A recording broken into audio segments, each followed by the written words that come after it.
ہاتھ میں تسبیح تھی، بات تھوڑی کرتا تھا، تسبیح زیادہ پڑھتا تھا۔ اس کا دبئی میں بہت بڑا کاروبار، جسے کہنا چاہیے بہت بڑا کاروبار دبئی میں۔ کہنے لگا گاڑی میں جا رہا تھا، کچھ لوگ آئے، گاڑی کا دروازہ کھولا، بیٹھے، مجھے لے گئے۔ پھر میرے گھر والوں کو مہینوں پتہ نہ چلا، اور اس کے بعد بڑی اذیتوں کے بعد میں چھوٹا۔ اب وہاں بیٹھ کے پھر اللہ ہی تھا تنہائی میں، اور تو کچھ تھا ہی نہیں۔ کہا کہ وہ اللہ سے ذکر کرنے اور باتیں کرنے کی ایسی کوئی مجھے عادت سی پڑ گئی ہے، اب لوگ مجھے کہتے ہیں کہ آپ جیل کی اذیتوں کی وجہ سے خاموش ہو گئے ہیں۔ میں لوگوں کو لاکھ کہتا ہوں، نہیں، وہ مانتے نہیں۔ جیسے نا بندہ کوئی غم کی وجہ سے بعض اوقات نہ چپ ہو جاتا ہے، وہ کیوں کہتے ہیں؟ اسے چپ لگ گئی ہے، خاموش ہو گیا ہے۔ تاکہ میں لوگوں کو کہتا ہوں، نہیں، میں جیل کی وجہ سے خاموش نہیں ہوں۔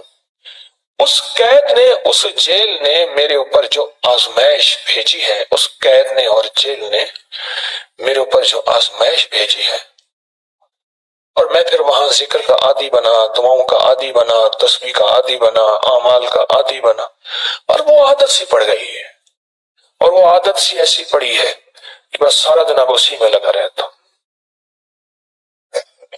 سارا دن اب اسی ذکر میں اور اسی یاد میں لگا رہتا ہوں۔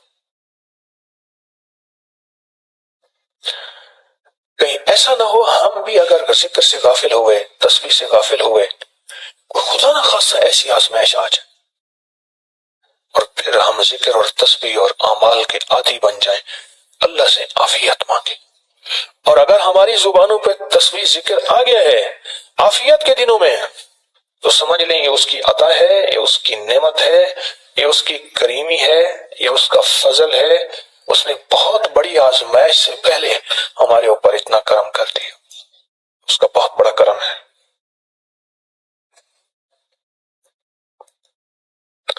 اس لیے اللہ جل شانہ کے حبیب کملی والے نے آزمائشوں سے پناہ مانگی ہے۔ اللہم انی اعوذ بک من جہد البلا، آزمائش، کوئی بلا آ جائے، ودرک الشقاء، شقاوت میں میرا نام آئے، بدبختی میں، یہ بھی آزمائش ہے، وسوء القضاء، میرے لیے ایسے فیصلے ہونا شروع ہو جائیں جو مجھے برباد کر دیں، ایک کے بعد دوسرا میرے حق میں فیصلہ، میرے خلاف فیصلے سارے، وشماتۃ الاعداء، اور ایسا وقت میرے آزمائش نہ آئے کہ دشمن تالیاں بجائے، دشمن ہنسے اور میرا مذاق اٹھائے۔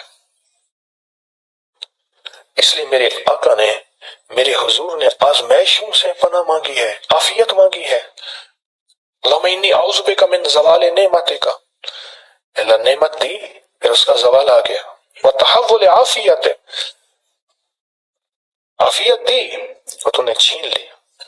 اللہم انی اعوذ بک من زوال نعمتک وتحول عافیتک وفجاءت نقمتک وجمیع سخطک، اے اللہ کو میرے اوپر ایسے حملے ہوں اور سختیاں میرے اوپر شروع ہوں، مولا میں اس سے پناہ مانگتا ہوں۔ میں مانگتا کیا ہوں؟ ربنا آتنا فی الدنیا حسنۃ، اس سے دنیا کا بہترین پیکج مانگتا ہوں، اور فی الآخرۃ حسنۃ، تو اس سے آخرت کا بہترین پیکج، شاندار، لاجواب، بہترین۔ ہاں، آزمائشیں، مصیبتیں، تکلیفیں، حوادث، حادثات، ناکامیاں، بیماریاں، پریشانیاں، میں نہیں مانگتا مولا۔ اللہم انی اعوذ بک من الہم والحزن، ہم کہتے ہیں ٹینشن کو، انزائٹی کو، اسٹریس کو، ڈپریشن کو، اندر غم ہے باہر پتہ ہی نہیں، اس کو ہم کہتے ہیں، اور حزن کہتے ہیں جس میں ہائے ہائے ہو۔ اے اللہ میں تجھ سے اندر کا دکھ جو مجھے دیمک کی طرح کھائے، اور باہر کا دکھ جو مجھے تڑپائے، اندر کا دکھ کھائے اور باہر کا دکھ تڑپائے، اے اللہ میں اس سے پناہ مانگتا ہوں۔ ہم والحزن، عجز والکسل، ایسا کہ میں عاجز ہو جاؤں یا میرے پر سستی غالب ہو جائے۔ کتنے لوگ ایسے ہیں ان کے اوپر سستی غالب ہے، بہت بڑی مصیبت ہے زندگی کی۔ میرے آقا کملی والے نے اس سے پناہ مانگی، اللہ کے حبیب میرے آقا نے آزمائشوں سے پناہ مانگی۔ اللہم انی اعوذ بک من الفقر والکفر، اے میرے مولا مجھے کفر سے اور فقر سے بچا۔ فقر ایسا، غربت ایسی آئے کہ میرے ذہن میں ہر وقت لوگوں کی جیبوں پہ نظر ہو، ہر وقت لوگوں کی جیبوں پہ نظر ہو۔ یہ دو وقت میں ہوتا ہے، ذہن نشین رکھیے گا۔ اس فقیر کا تجربہ ہے، ایک جب طمع بڑھ جاتا ہے، لالچ بڑھ جاتی ہے، اس وقت لوگوں کی جیبوں پہ نظر ہوتی ہے۔ جب فقر بڑھ جاتا ہے، غربت اور تنگ دستی اور فقیری بڑھ جاتی ہے، پھر لوگوں کی جیبوں پہ نظر اس کی ہوتی ہے اور اللہ کے خزانوں پہ نظر نہیں ہوتی یا کم ہوتی۔ اے میرے مولا مجھے فقر سے بچا اور کفر سے بچا، کہ ایسا وقت نہ آئے میں اپنا دین بیچ بیٹھوں، اپنا ایمان بیچ بیٹھوں۔ ہمارے ایک مخلص تھے عبد الوحید سلیمانی صاحب رحمۃ اللہ علیہ، کہنے لگے انارکلی میں میرا ایک دوست تھا، تو میں اس دوست کے ساتھ زندگی گزری، پنجاب یونیورسٹی میں اکٹھے پڑھتے تھے۔ تو پھر پتہ چلا کہ وہ بہت مالدار ہو گیا، اسلام آباد کے ایک بہت بڑے سیکٹر میں گیا تو اس کا گھر دیکھا، گاڑیاں، بڑا گھر، اور یہاں اس کے پاس ایک پرانی سی پتلون ہوتی تھی اور غربت ہوتی تھی، اور انارکلی کے کسی اوپر چبارے کے کسی کمرہ لیا ہوا تھا۔ تو میں نے اس کا نام لے کے پوچھا یہ کیا؟ اس نے ایسے سینے پہ ہاتھ رکھ کے کہا بس یہی بیچا ہے اور باقی سب ٹھیک ہے، سینے پہ ایمان بیچا ہے، سب کچھ مل گیا۔ اللہ میرے پر وہ وقت نہ لا جب میرے اوپر فقر غالب آ جائے یا کفر آ جائے۔ میری آقا کملی والے نے آزمائشوں سے پناہ مانگی، اور آپ حضرات کتنے خوش قسمت ہیں، اس کی شان کریمی اللہ نے آزمائشوں سے بچایا، اور انشاءاللہ ان نام کی برکتوں سے، ان دعاؤں کی برکتوں سے، ان تسبیحوں کی برکتوں سے، اس اللہ کے نام لینے کی برکت سے انشاءاللہ اللہ اور آزمائشوں سے بچائے گا۔ اللہ نے بغیر آزمائشوں کے ہمیں اپنا نام دے دیا، اپنے نام کی تسبیح دے دی، اپنا ذکر دے دیا، اپنی یادیں دے دی۔ کسی جگہ منہ سے اللہ نکل جاتا ہے، کہیں رحمان نکل جاتا ہے، کہیں بسم اللہ نکل جاتا ہے۔ ابو عبداللہ مغربی فرماتے ہیں میں نے رسول اللہ صلی اللہ علیہ وسلم کو خواب میں دیکھا، عرض کیا مجھے اللہ سے ایک حاجت ہے، کس وسیلے سے دعا مانگوں؟ عرض کیا مجھے اللہ سے ایک حاجت ہے، کس وسیلے سے دعا مانگوں؟ کوئی عمل بتا دیں، کوئی وسیلہ بتا دیں آقا۔ میں نے حضور سے خواب میں سوال کیا تو آپ نے ارشاد فرمایا جس کو بھی اللہ سے کوئی حاجت ہو اسے چاہیے وہ سجدے کرے، یعنی 2 رکعت ادا کرے اور سجدے کی ہر رکعت میں 40 مرتبہ آیت کریمہ پڑھے، جو میں عمل میں بتایا کرتا ہوں، لا الہ الا انت سبحانک انی کنت من الظالمین۔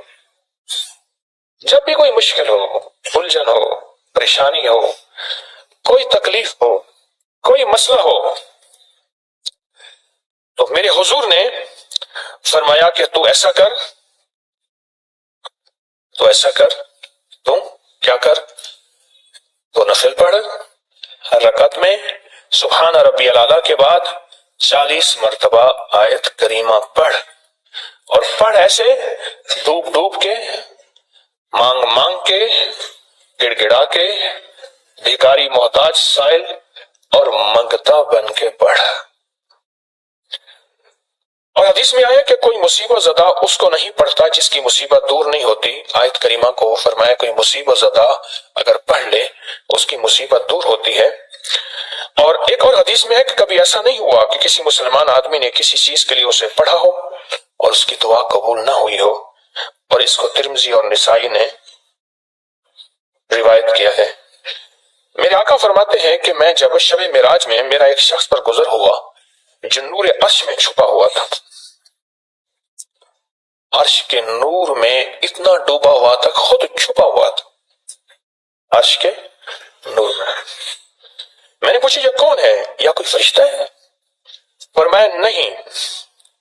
میں نے کہا تو پھر یہ کون ہے؟ فرمایا ایک انسان ہے، جب دنیا میں تھا تو یاد خدا اسے اس کی زبان پر تر و تازہ رہتی تھی، اس کا دل مسجد میں لگا رہتا تھا۔ آج اللہ کے حضور یہ نور عرش کے نور میں اتنا ڈوبا ہے کہ خود چھپ گیا۔ 2 چیزوں کی وجہ سے، ایک اس کی زبان ہر وقت اللہ کی یاد سے تر و تازہ رہتی تھی۔ جو دم غافل سو دم کافر، میں نے مرشد سبق پڑھایا ہو۔ حضور کہتے ہیں میں مرشد کے پاس گیا، میں نے کہا حضرت کو نصیحت فرما دیں۔ فرمایا میری نصیحت یہی ہے، جس دم غافل ہوگا سمجھ لے وہ دم تیرا کافر ہے۔ اور کافر کے معنی اصل ہیں انکار کے، وہ تیرا دم اللہ کے ساتھ جڑا ہوا نہیں ہے۔ اور میں ذکر کرنے والوں کی مثال زندہ کی ہے اور ذکر نہ کرنے والوں کی مثال مردہ کی ہے۔ حضرت خالد بن ولید نے فرمایا ایک طرف ہزاروں تھے اور فرمایا مجھے چند دے دیں، تو پوچھا آپ کو چند کیوں دیں؟ کہا وہ سارے مردہ ہیں،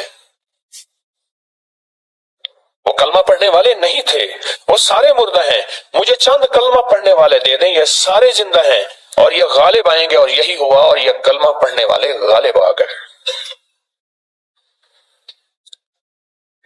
آپ نے فرمایا کہ غافلوں کے درمیان اللہ کی یاد میں لگا رہنے والا ایسا ہے جیسے خشک درختوں کے درمیان سبز درخت ہو، اور جو غافلوں کی جماعت میں جو خدا کی یاد میں لگا رہتا ہے اللہ ہی اس کو جنت میں ٹھکانہ دکھائے گا۔ اس ویڈیو کو لائک کریں، شیئر کریں اور سبسکرائب کریں تاکہ آنے والے سب وظائف آپ تک پہنچ سکیں۔